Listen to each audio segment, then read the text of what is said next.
It is almost complete. It is almost complete at last. Welcome to Night Vale.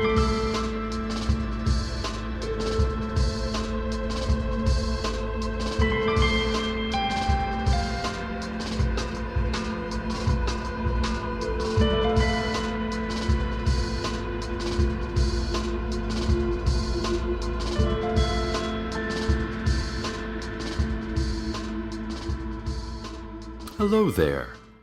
As you well know, faithful listeners, it is Night Vale History Week, in which we all learn a bit about what made our bustling little town what it is.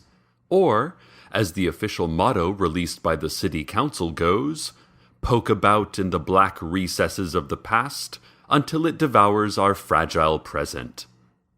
In the interest of civic participation, Night Vale Community Radio will be pitching in with short lessons about some points of interest from our town's history, starting with 4000 BC. Archaeologists believe this is the earliest date of human settlement in Night Vale.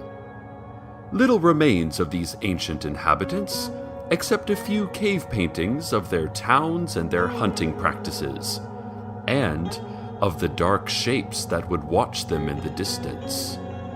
Inhuman, shimmering shapes that never came closer or farther away, but whose presence could be felt even with eyes shut tight, huddled in fur and the company of another human's naked skin. Or, so I'm extrapolating from the evidence. The cave paintings mainly resembled smudges now, after their original discoverer attempted to power wash them off the wall because he, on religious grounds, did not believe in the past.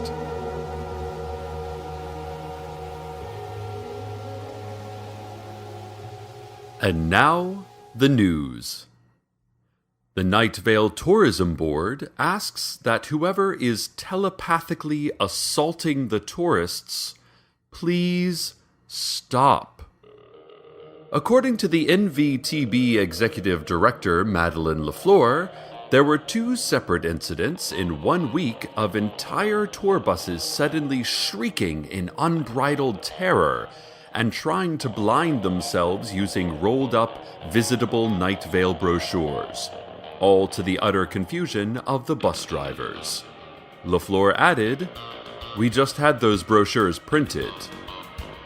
Lafleur claims that tourism accounts for tens of thousands of dollars annually for Night Vale, and the town prides itself on hospitality.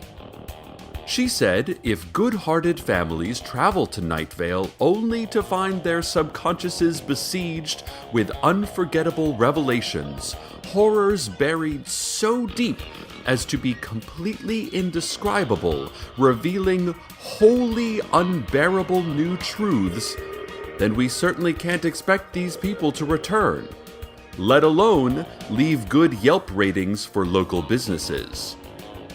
The city is asking residents for help in determining who, or what, is causing these psychological infractions. The Tourism Board is offering puppies as a reward for information on this case. Or, even if you don't have information, the city asks that you come get a puppy or 2 anyway. Seriously, downtown municipal offices are overrun with them. In the trees, walls, carpentry, the exterminators are completely stymied by this infestation. Please help. It has been several weeks since anyone in Night Vale has seen the Apache Tracker, that white guy who wears the inaccurate and horribly offensive Indian headdress everywhere. He has not been seen since he began investigating the great screaming heard at the post office and the words written in blood inside. Also, the entire structure of his house has vanished, and the lot where it stood is now a bucolic meadow that neighborhood kids will not ever enter, for reasons even they are unable to explain. I think I speak for everyone in the community when I say good riddance to that local embarrassment. He made the whole town look ignorant and racist. And now, let us continue with our Night Vale History Week special feature. The year 1745. The first white men arrive in Night Vale, which was not Night Vale then, but was rather just another part of a large and featureless desert. I think we can all agree, though, that even as large and featureless as the desert was, the part that would eventually become Desert Bluffs was still probably awful and drab in comparison to our part. In any case, the story goes that a party of explorers came to the area that would be Night Vale, looked around, and immediately left to go find somewhere with more water and maybe some trees. Then another 3 parties of explorers did the same thing. Then finally, one party of explorers all looked at each other, shrugged, and plopped down their stuff. And thus was a proud city born.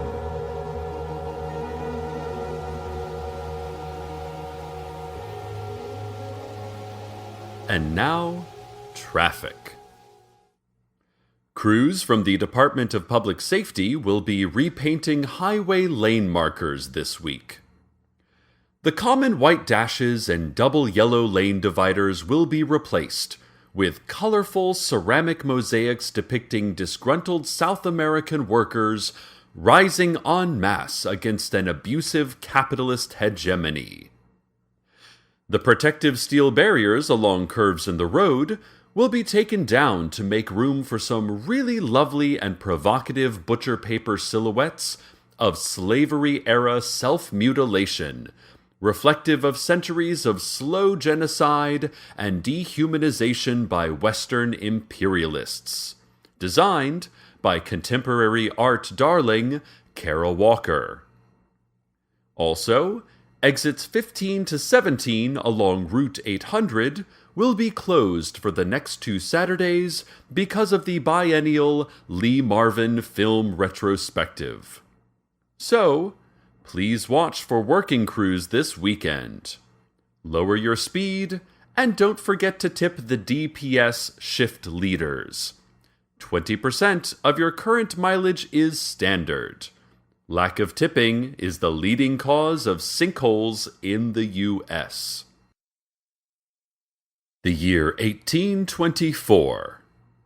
The first meeting of the Town Elder Council, predecessors to the City Council.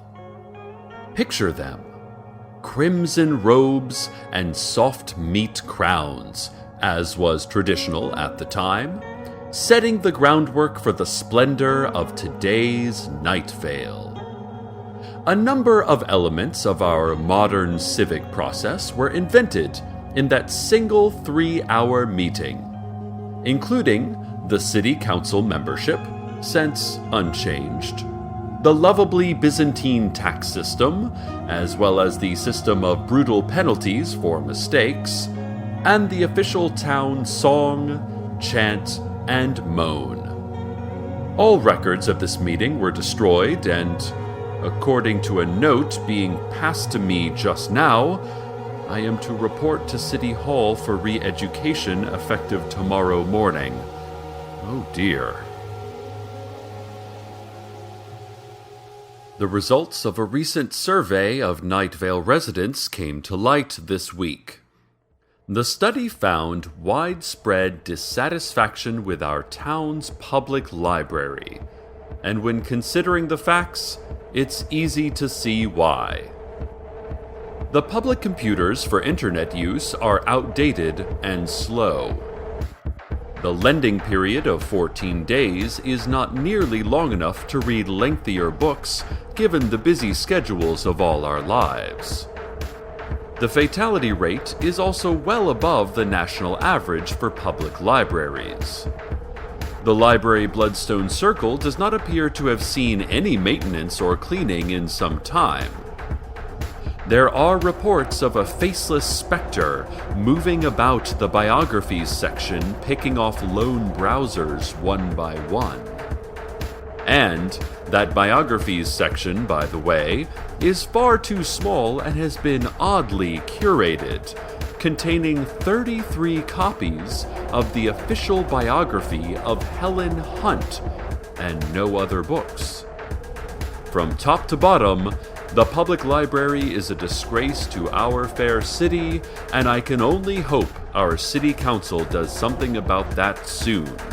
Or I may find myself hoping that the faceless specter puts the library to the same mysterious violent end as its many victims.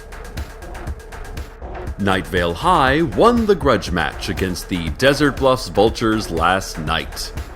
Two-headed quarterback Michael Sandero credits the win to help from angels. The Angels have made an adamant denial of any involvement whatsoever in the game. The school district ethics committee has announced that they will look into any possible angelic interference. Speaking of which, Night Vale High School is adding metal detectors, and parents and students alike are outraged. Several parents we talked to said that NVHS students have long been recipients of shadow government-issued Uzis and rifles, as well as tasers and armor-piercing munitions. The school board's decision to put up metal detectors, according to parents, impinges on the clandestine operations rights as a vast underground conspiracy of giant megacorporations and corrupt world leaders to bear arms via teenage paramilitary proxies. The school board countered that studies indicate that weapons distract from educators' ability to educate, and that students who bring firearms to classrooms are more likely to use firearms than students without firearms. The school board says that school shootings can only get in the way of a quality education. Well, at the risk of becoming too much a part of this story, dear listeners, might I say that the Night Vale School District is overstepping its bounds by telling us whether or not our children can be armed by undercover militants? Should it be a school's job to say, "No, child, you cannot have grenades or assault rifles in the classroom"? I think not. Beginning November 1st, all students at NVHS will enter through metal detectors. Any firearms or weaponry found will be confiscated and held in the counselor's office until after school, when the students can pick them up again. Seriously, listeners, what's next? Removing the line, "Praise the beams, praise, O ye knowing beams that guide our lives, our hearts, our souls. Praise, O highest, to ye all-powerful beams," from the Pledge of Allegiance? Let's return to another key moment in Night Vale history. The year 1943. As part of the war effort, Night Vale citizens dedicated themselves to chanting. The young, the old, men and women alike gathered around their bloodstones and chanted for the victory of the United States. While some credit must be given to the strategic planning of U.S. Command and to the brave fighting of American soldiers, most reputable scholars believe that Night Vale's chanting was the deciding factor in America's eventual victory over the Axis powers. The city council erected a 7-story monument in Grove Park saying so in large neon letters, until a federal lawsuit forced them to take it down. And now, a word from our sponsors. That word is carp. This next installment in our exploration of Night Vale's storied past takes place in the future. The year 2052. The scion of the Dark Order will descend, realize he mistimed the prophecy, and reascend. The seventh siege of the great Night Vale Temple will rage on. The plague of buzzing boils will kill thousands and annoy thousands more with its buzzing. The city council will reveal its true form and eat half of Night Vale's population. Approval ratings for the mayor will hover in the low 40s, which will be surprising as there will have been no mayor for over 30 years. And now, the weather. The Night Vale Business Association announced today that the Night Vale Harbor and Waterfront Recreation Area was not actually something that ever existed in reality, but was instead a shared hallucination of the entire town's population. As such, they are proud to declare that they have never suffered any sort of disastrous business failure, and the reportedly massive amounts of money lost on building waterfront facilities in a desert are fabrications of our collective consciousness. They recommend consulting your dream interpretation manuals to determine exactly what this Night Vale Harbor vision could mean. They also said that if you happen to stumble on the waterfront buildings out in the desert exactly where you remembered them, and they seem completely real, standing as vacant and useless as the day they were built, that's because you are still hallucinating and should seek medical treatment immediately. Or have a member of the city council howl at you if you are of the olden faith and do not believe in modern medicine. For our final story in this week's featured look into the history of Night Vale, let's look at the very recent past. Yesterday. I had cereal for breakfast, a sandwich for lunch, steak for dinner. Cars were driven, cars were not driven. The sun gave a great shout of light and then, after several hours of thought, quietly retracted the statement. Old woman Josie dug up a box in a shady corner of her yard and carried it, cradled in her arms like a baby or a delicate explosive, to another part of her yard where she buried it again. An unknown person did something that no one else saw, the nature and extent of which is impossible to determine, and the result of which will be lost in the chaotic chain of causation and consequence that is history. But most importantly, all of us here in Night Vale, in America, in the world, in the secret orbital bases, all of us got through another day. We passed the time from one end of 12 to the other without stopping once. Well done, us. Good job, people who experience time. Time experiencers, good job. And from this moment in history, the one that's happening right now, good night.